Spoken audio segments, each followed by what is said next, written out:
Lina Asher for the interesting session, Karyagara. Very well. Only very well? Can somebody give me a word that is that's more intense than very well? How are you feeling? Excited, charged, energetic. Okay. I was told I'm only allowed 10 slides, so I decided to turn it on its head and do it the way we do it in our classrooms. So there's a process we use at Dreamtime Learning, which is a 3-part process. The first part is the hook, right? So it's what I will do now with you for 10 minutes. I'll try and hook you to what we are doing as a concept. The second part is to interact. We get kids to interact with the information, and you all have a QR code on your somewhere. If you go to the link, you'll see that you've got a journal. Yeah, you've got a journal which you will work through as a group. If you can, like when I finish my hook, when we go into the interact version, if you can just get yourself into groups of 4, and what you're going to do is then create a lesson plan based on social emotional learning. You've got so much of material there in your journal that it's going to be a breeze for you to make the lesson plan.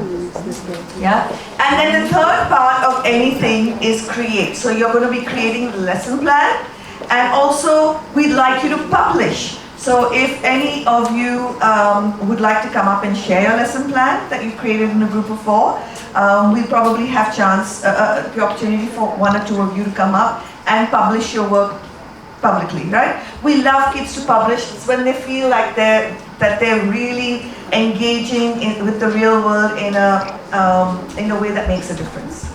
Right? They feel powerful. They feel, yes, that they can co-create the world and not just be mindless consumers of information in the world. So Divya was supposed to be doing this workshop, but she joined Kangaroo Kids maybe a year after it started, and I had learned this thing called servant leadership, right? And so I said, okay, let me practice servant leadership, which really has become servant leadership because she's the master and I'm the servant, and she's constantly getting me to do all the work. And then she takes, hi, see how well we did, how well we did. So the topic I've been given today is social emotional learning, right? And for me, neuroscience is really a big part of everything that I do. Neuroscience and behavioral science, because they actually affect each other. And one of the things we rarely talk about in education is the subconscious mind and the power of the subconscious mind. So I'm going to try and take you there a little bit. And why is it so important, more important for early educators than anywhere else along the learning spectrum, is because before the age of 8 or 9, kids don't have the logical filters for the information that they receive. If you tell a child you're stupid, the brain without filters believes it's stupid. Now if you were to tell me, Lina, you're stupid, I've got logical filters. I probably am stupid, but I've got enough logical filters to say, hey, I'm not really stupid. So it's really important, because I think the work that you guys do is more important than any educators along the spectrum, be it in elementary school, middle school, high school, or university and college. Your job sets the stage, it sets the foundation upon which a child's belief is going to be set. And what this child believes is what this child will turn out to be. Right? So one of my challenges, or one of the challenges I want you to think about today, is that we put a lot around educating for people at work, alphabet, community helpers, alphabets. I'm not a priest. I don't touch the preschool anymore. She does, but she still makes me talk about it. So here's the second one. But We educate for numbers, alphabets, concepts, everything else. We do very little education around the subconscious mind. The subconscious mind is actually the mind that drives the conscious, that drives everything. It drives the outcome of our lives. So even if, for example, my subconscious believes I'm stupid and I do something that's pretty powerful in my elementary years, I will find ways to sabotage it based on my belief that I am stupid. Right? So if you've grown up with any core beliefs given to you by caregivers, it could be your parents, it could be your teachers, it could be anyone. Now, one belief, okay? Say for example, the belief is money is the root of all evil. What are you never going to be? Rich. Correct. You will never be financially abundant because your subconscious says money is the root of all evil. The minute you start, your conscious mind may say, hey, I want that Ferrari, hey, I want that big house, hey, I want that. But your subconscious, every time you come close to making the money, will sabotage it. Yeah? So you will not have that Maserati or that fancy house or anything unless you can reprogram your subconscious. And there, as adults, there's ways to reprogram our subconscious. But my interesting thought as I went to Anthony Robbins and John DeMartini and all these life coaches is that, hey, what if we could bring this into our early years education? It would basically mean that we don't have adults that are walking around broken. We have adults who have the capacity to do anything and everything that they want. I really want financial abundance. I partly want financial abundance. I've got a nice house in Goa. But you know that house in Goa? Everyone says, hey, you've got this beautiful house in Goa, it's a palace and this and that. I don't want that house in Goa for anything else. I want that house in Goa because when I sit there, overlooking the forest, I'm the most creative. Yeah? So I also want financial abundance because Dreamtime Learning is our give back. It's my personal give back project. It will run as a for-profit company, but all my funding will go into a foundation, and my brothers have promised me 5% of our Australian profits will come into the foundation, and that will go into teaching kids, giving access to kids who wouldn't have access to great teachers and information. And using technology, we can take away a lot of things that otherwise don't allow us to give that access. So let's look at social, emotional, and cognitive growth together in your lesson plan. Can you, next slide please.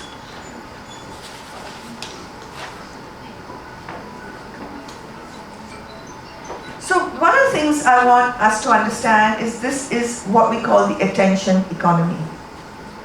The whole world is vying for your attention. Hands up if you're an influencer. Don't be so shy, huh?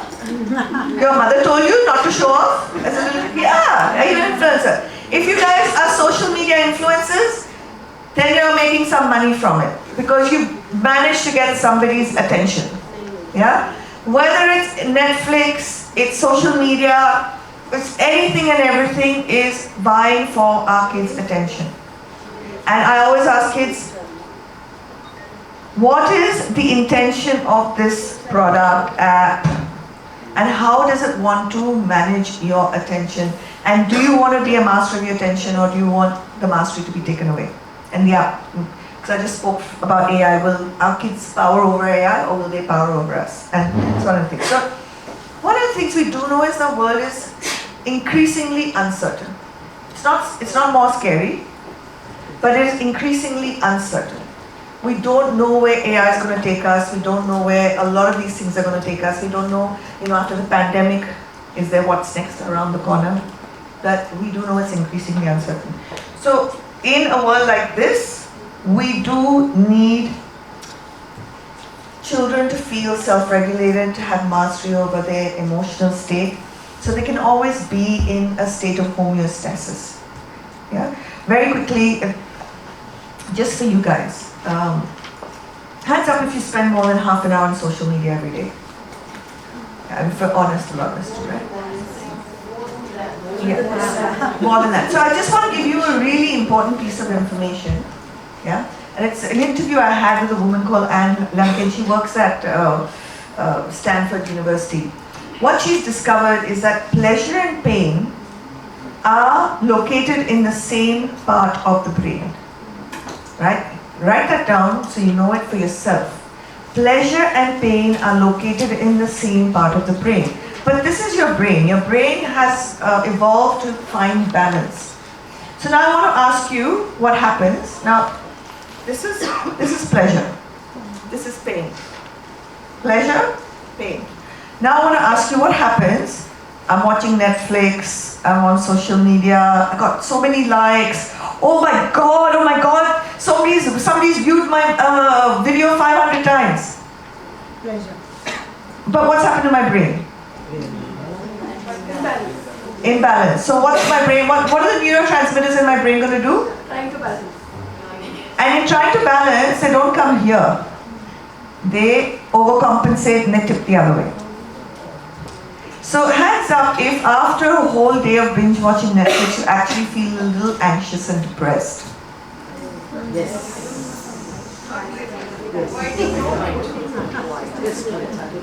If you play digital games the whole day, hands up if you feel anxiety. Yes.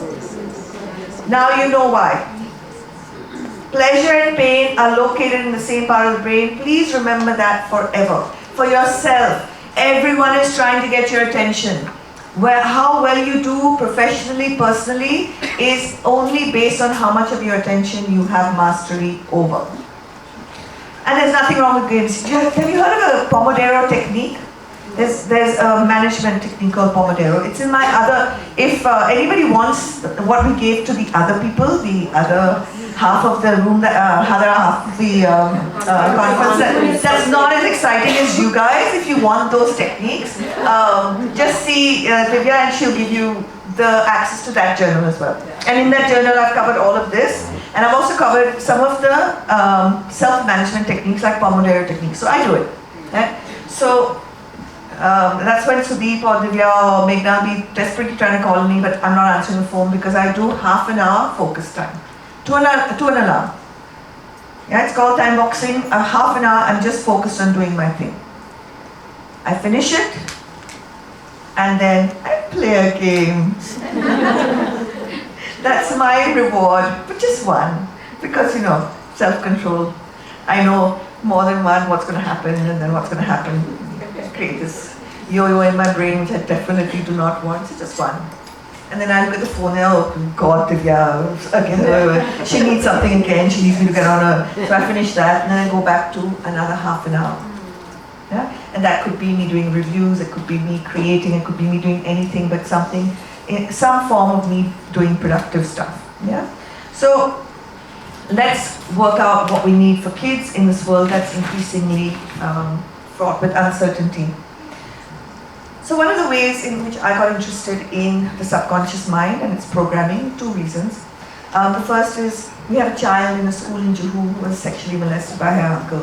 And we all know that trauma creates, so if you look at Osama bin Laden, you look at Hitler, you look at all these serial killers and everything, and you go back into their histories, you'll understand, oh my God, their programming was so bad.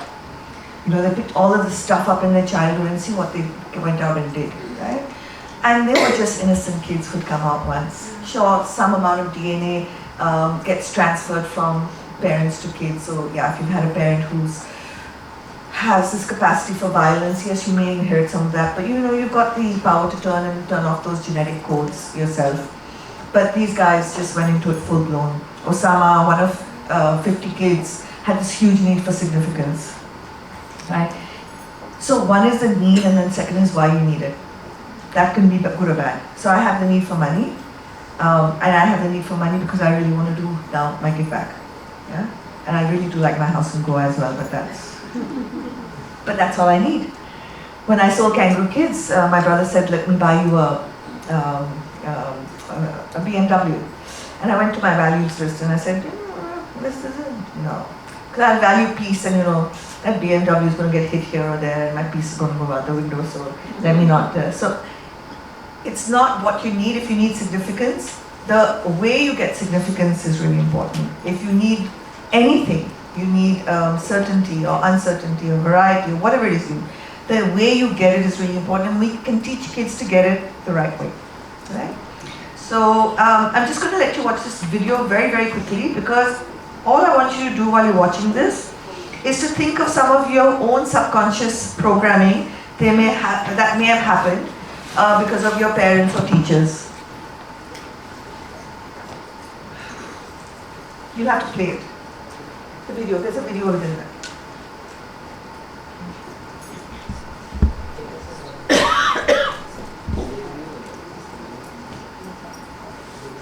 Just try tapping it again and see if the video plays.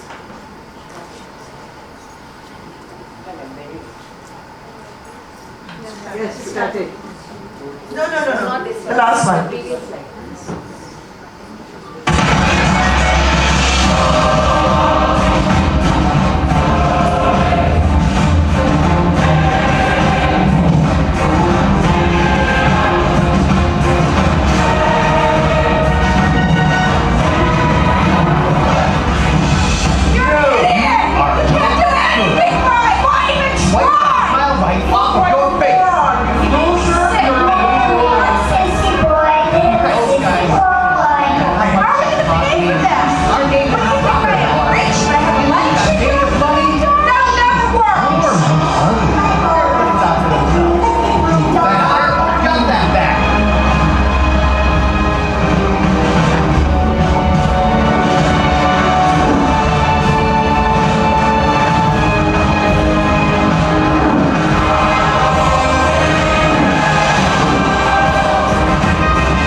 So it says 90 days, right? Go to the next slide. It says 90 days. Does anyone know why it takes 90 days? It takes 90 days to create a new... Yeah, so to create a new neural connection takes 90 days. So try this. Try doing things to shake up your subconscious and your beliefs and patterns. Like put your socks in another drawer. One of the very exciting ways to do this is to write with your other hand. You literally start rewiring your brain. But anything you want is yours to have. Yes? Lina, ये ma'am क्या है? Actually, neuro-linguistic programming, I have trained myself in that and practiced that. So there are some techniques like switch technique and anchoring technique that we can use. Put it in your lesson plan, okay? Yeah, I know, but you'll come up and you'll publish it. You'll let everyone know. Yeah, put it in your lesson plan for sure. And then come up and tell us all about it. So we'll make sure that that table has one lesson plan. Yeah. So now this is the last slide.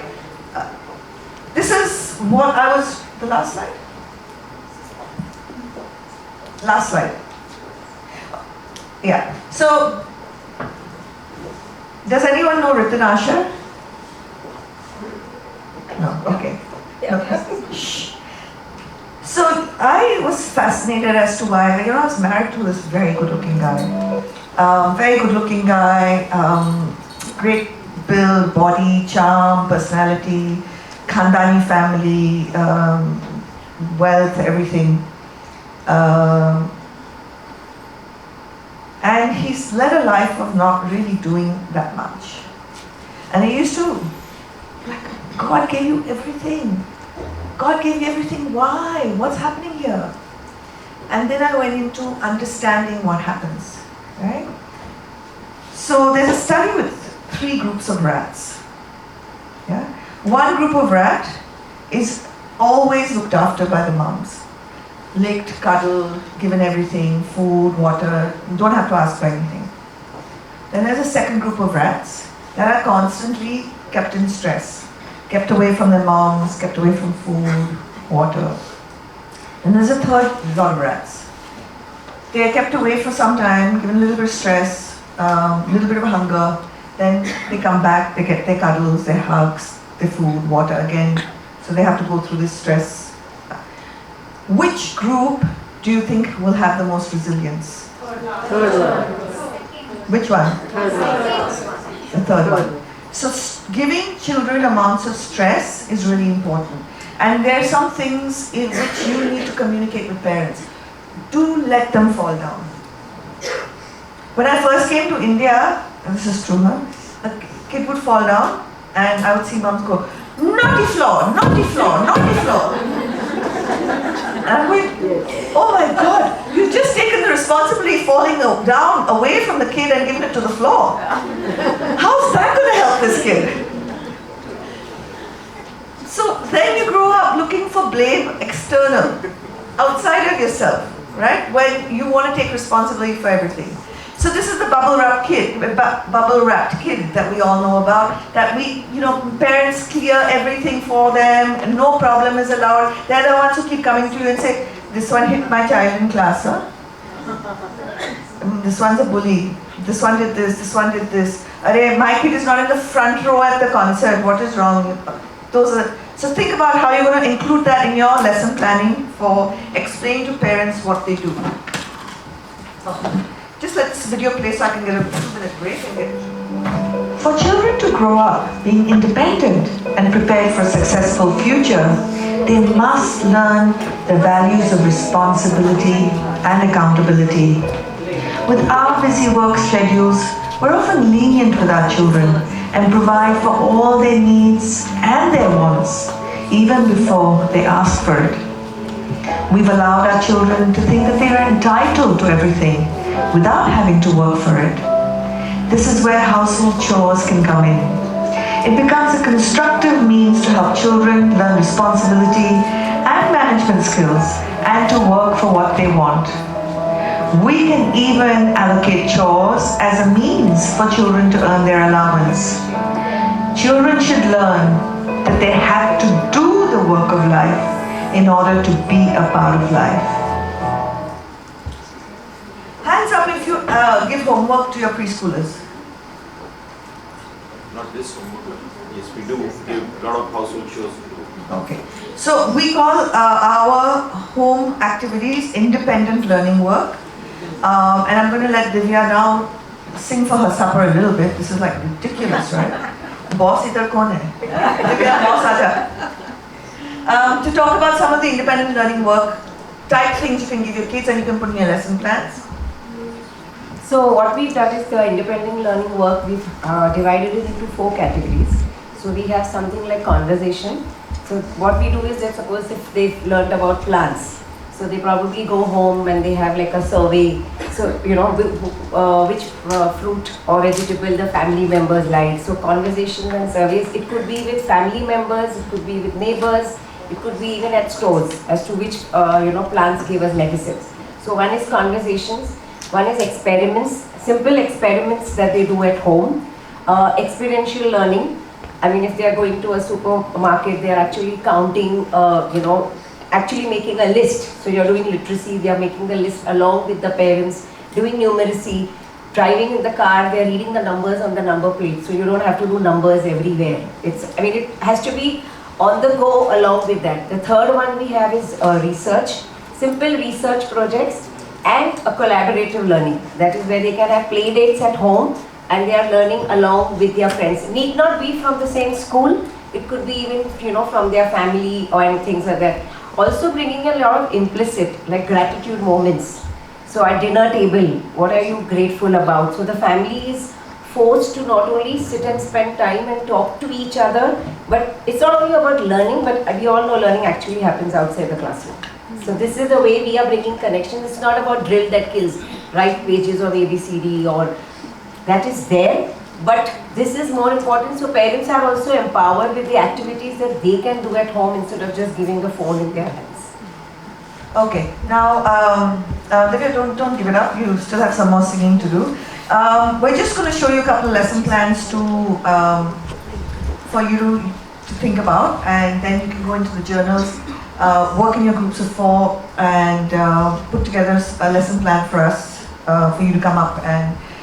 Divya, do you want to just talk a little bit about how you've done this, the framework? So what we've done is, if you see the Dreamtime acronym, yeah, so we have for every letter, we have a word. That's the profile of a Dreamtime learner. So if you have D, that means our kids will be design thinkers. R, reflective thinkers.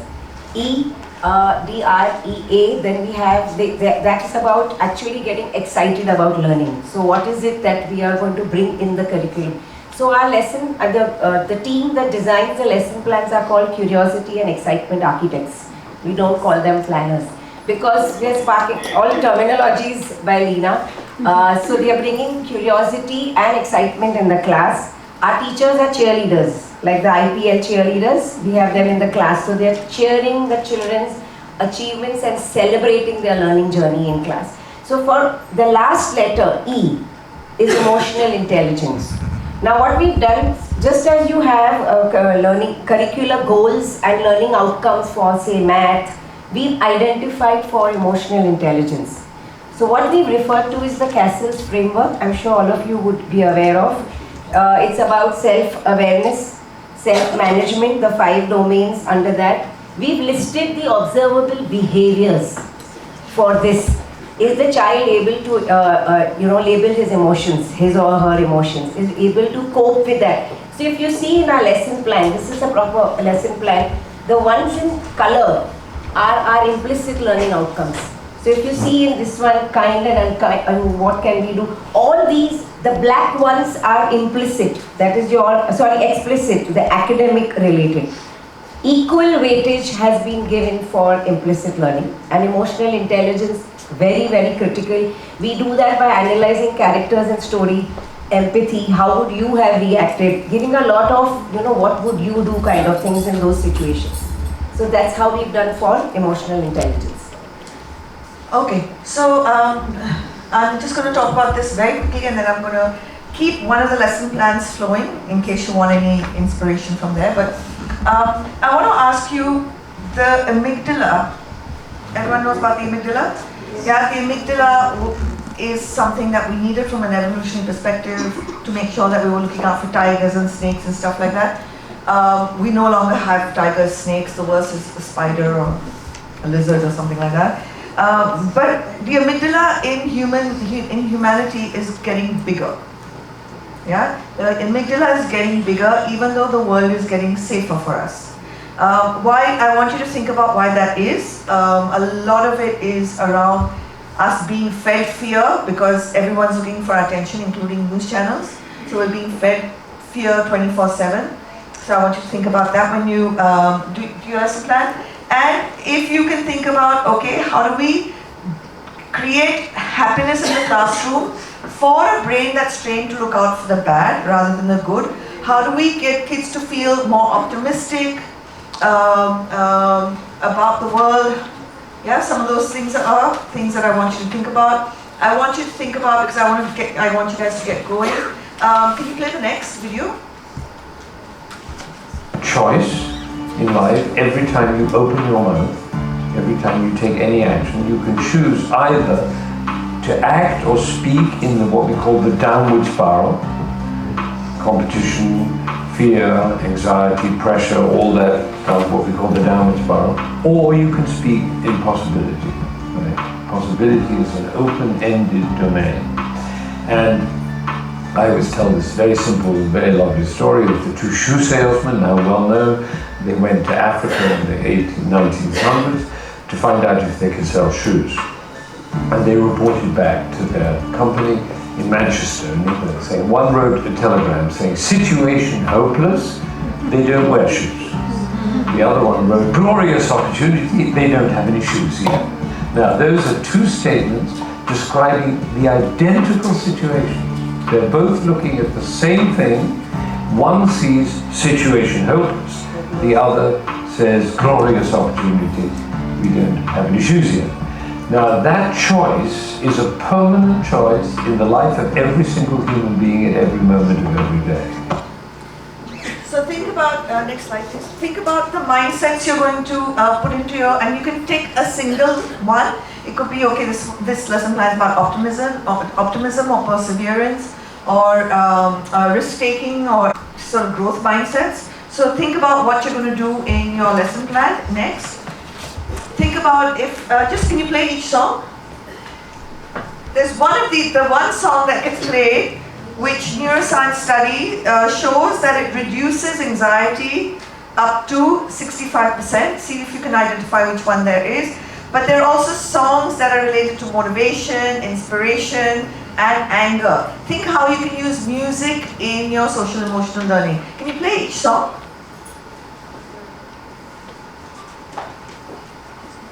Not play?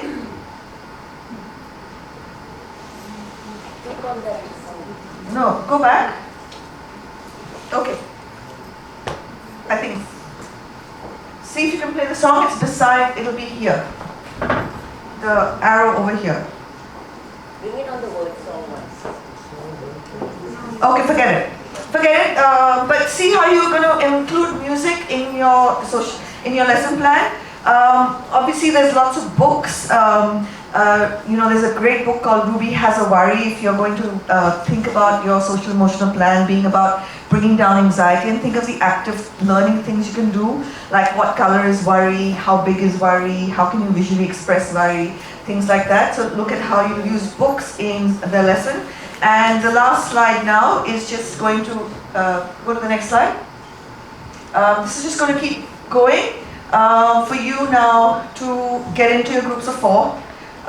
There's a lot of information on the journals, and when you finish, if you can just let me know, and if you need help, put your hand up.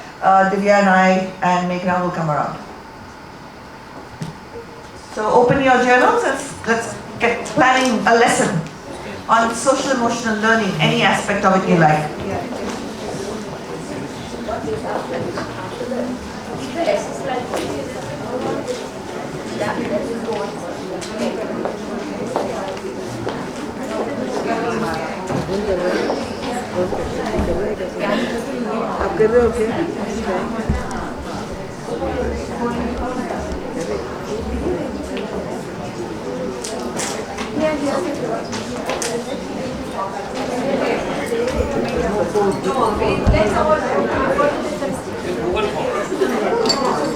It's a journey.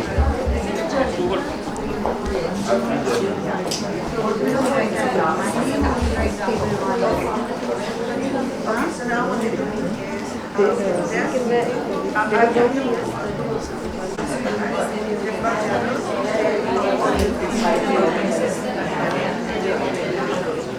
activities, ideas, and now they're going to the lesson.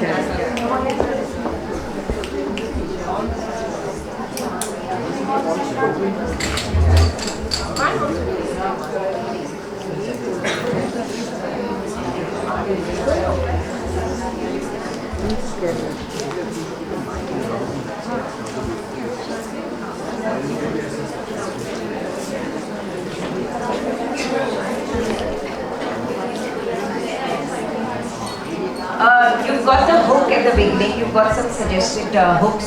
So I think everyone first log into your on your phones. So you can just read it so that you know what are the activities. Find out the learning outcome. Which is the learning outcome you're looking at, where social emotional learning you would like to achieve. Is it labeling emotions? Is it managing your emotions? Is it anything responsible decision making? Whatever. And then just make a lesson plan. Simple. You could use a story, you could use a video, you could use whatever you have. It could be something you're already doing in the class. Photo camera. Where is the hook? Scan it. That's the hook, ma'am, for them. No. So they scan the journal. Yeah, I scanned it. Minutes. Thanks to the previous panel, our panel is short on time. Okay, so we may not actually be able to come up and publish a full lesson plan, but can I ask you within the table just to think of one activity you will do? I'm giving you 5 minutes. Think of one activity you'll do, maybe not the whole lesson plan, but something that you do to bring social emotional learning into classroom. I know you're probably already doing, and you can just state something that you're doing. Yeah? Yes. So, development of self-regulation. So that when your mind... 1 minute. No, let's just give them 5 minutes, then we'll take you up. Yeah? 5 minutes. Let them all focus for 5 minutes. Think of something you'll use. Are you going to use music? Are you going to use a story? Are you going to use puppets? Are you going to use, and how will you develop, and what aspect are you going to develop of social emotional learning?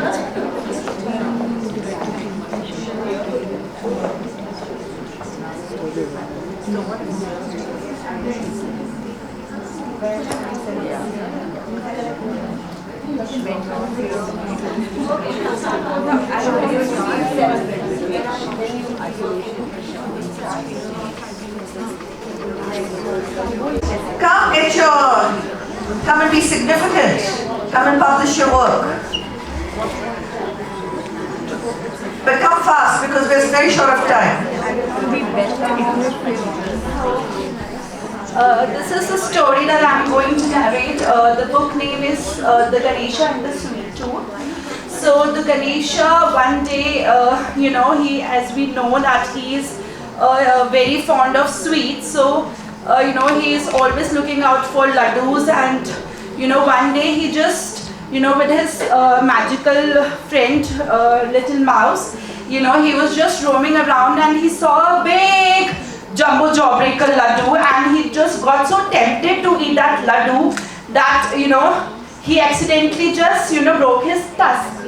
So he got very angry because he could not eat that laddu and his tusk got broken. So he, started, just getting angry, furious, and he tried to just fix out his tusk, Can you go to the activities you're going to do with the story? They'll understand.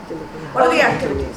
So activity, it has this how to cope. This has a model that how to cope. Yeah, coping skills. So now you've told the story. Now what are you going to do? So this, this story is about that, he tries to attach or, bandage, apply.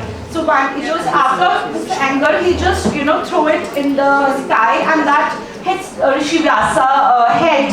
And Rishi Vyasa then, he was searching for Lord Ganesha. So he comes over and he says, I was looking out for you.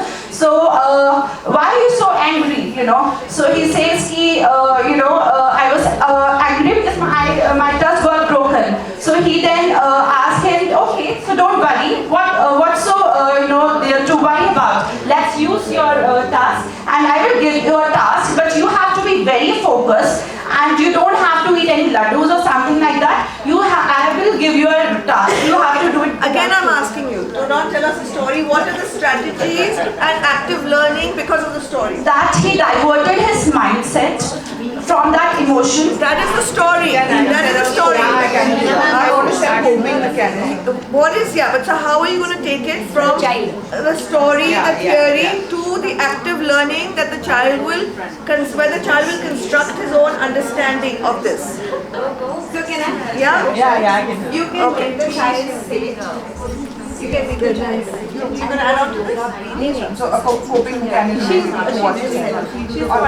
there is one practice that we tried with our kids in the class. So that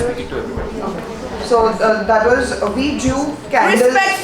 Respectful listening is a part of social emotional learning. If you're not actively listening to someone and not respecting them as they speak, that's very poor social emotional learning that you've gone through in your school. Go. Alright, so this is a coping mechanism that we tried with our kids in the class, which really worked wonders. We drew candles on the 5 fingers and we drew flowers on the other 5 fingers. Okay, so when you feel angry, what do? You blow out the candles. So the anger goes away. When you feel sad, you sniff the flowers. So that is possibly twice or thrice we tried drawing it on their hands, and once we stopped drawing it, it naturally came imaginatively to them that this is what is a coping mechanism. When you feel angry, you can blow out the candles on your fingers. Excellent. Thank you. So children went through a lot when there was pandemic and when they were home. So there was fear. So the why is the pandemic and the outcome is the fear. And how do we cope with that fear? So we don't have, we are at home and we don't have too many musical instruments. So we have a katori and chamach, and we sing a song with them which says, we are fearless, we are fearless, we are fearless, we are fearless. My mama is with me, my mama is with me, my papa is with me, my teacher is with me. We are a happy family, we are a happy family, as happy as can be, as happy as can be. So probably we use music so that the fear is converted into maybe a very happy state of mind, and then we all sing together, and that fear from the media and from the isolation and uncertainty, everything goes away when we sing a song with the child with katori and chamach, as simple as that. Just say from a social emotional learning point of view that it's very important to feel your feelings. So one thing that I see parents often do is if a kid is crying, they try and just distract them. Or if a child is feeling fear, we don't want to mask it and have kids think it's okay to not feel fear. But how do you then find the coping strategies around that is what we want to teach kids, right? It's very important for us to feel our feelings. Whatever we do not feel gets stored in our body. 85% of all disease happens in the brain, happens from our beliefs, happens from emotions that we have not felt and expressed. So we don't want to tell boys, you're a boy and don't cry. We want boys to be able to cry too. Okay, I think we're running out of time, but you know, I've given you the journal. Please do use it. Please do figure out if there's anything you can use in it for your parents, for your teachers, for yourselves, for your kids. And with that, thank you very much. I think we just got a message from. So we are a solution, a curriculum solution for any school that wants us. We give you from play school to senior KG, the whole curriculum. It's the outcomes are tagged to the tech. So even in terms of observations and collection of artifacts and evidence of learning and everything, it just gets a lot easier. Yeah.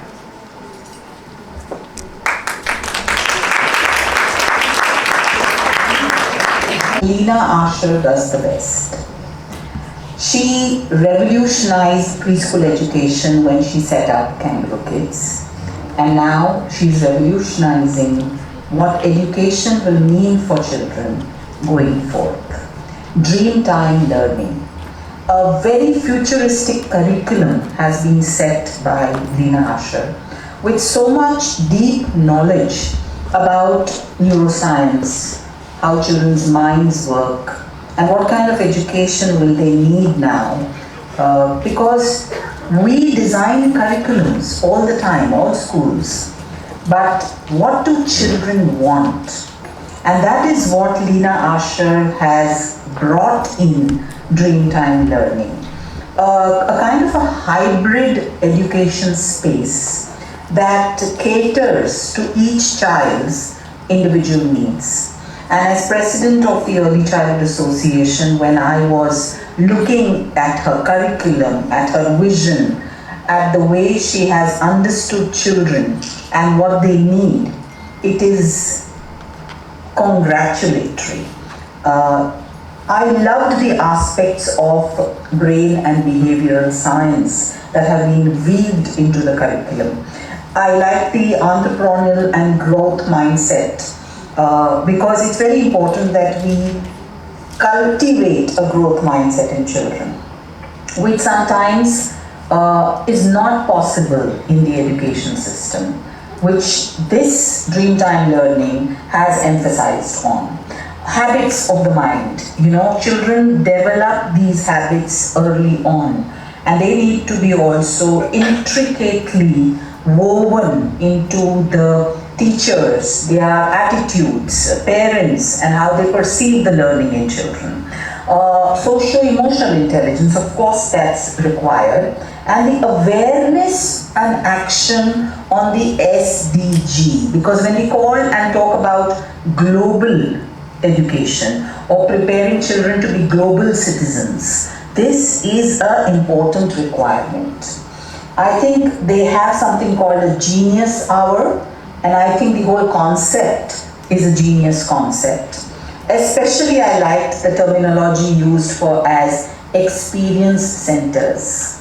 So it is a genius idea, Dreamtime learning, and I'm sure parents who are thinking of the future of how their children can learn will definitely want to be part of this experience that they can give to their children. Kudos to Dreamtime Learning and absolute kudos to Lina Asher.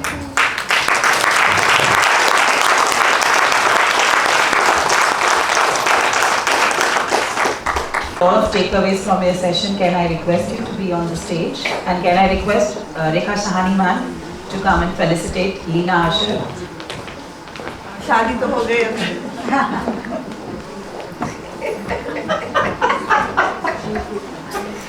So we got married when we landed in Jaipur. So that's why she's saying शादी तो हो गई अभी. People take it seriously.